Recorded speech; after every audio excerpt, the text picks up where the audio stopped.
이번 주는 박근혜 대통령에 대한 헌법재판소의 탄핵 심판 결과도 좌우할 그야말로 운명의 한 주입니다. 김기춘 전 비서실장과 고영태 씨 같은 핵심 증인들이 줄줄이 헌재 변론에 출석할 예정이어서 이른바 2월 말 3월 초 이 탄핵 심판 선고 가능성에 대한 윤곽도 잡힐 것으로 보입니다. 이승현 기자의 보도입니다.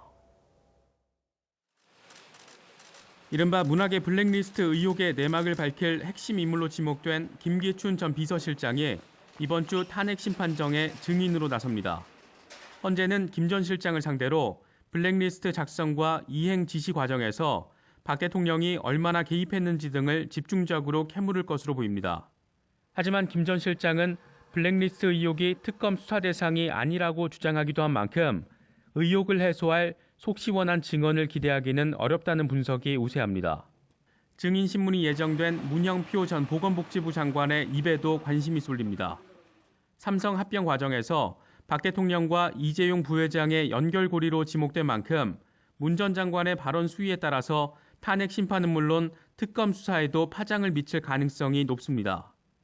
또 오는 9일 12차 변론 증인으로 채택된 고영태 씨의 출석 여부도 관심사입니다. 최순실 사태 내부 고발자이자 탄핵 사유를 밝힐 키맨으로 지목된 만큼 탄핵 사유와 관련한 추가 폭로를 내놓을 경우 그 여파가 만만치 않을 것으로 보입니다.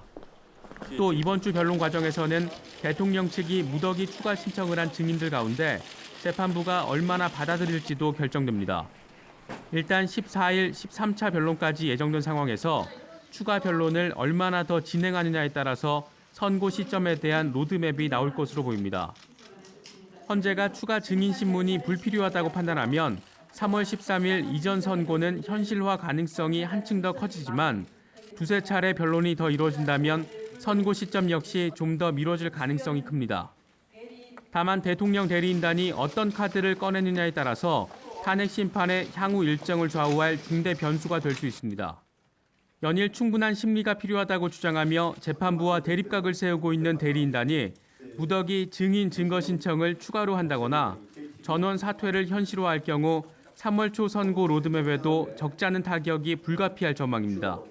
YTN 이승현입니다.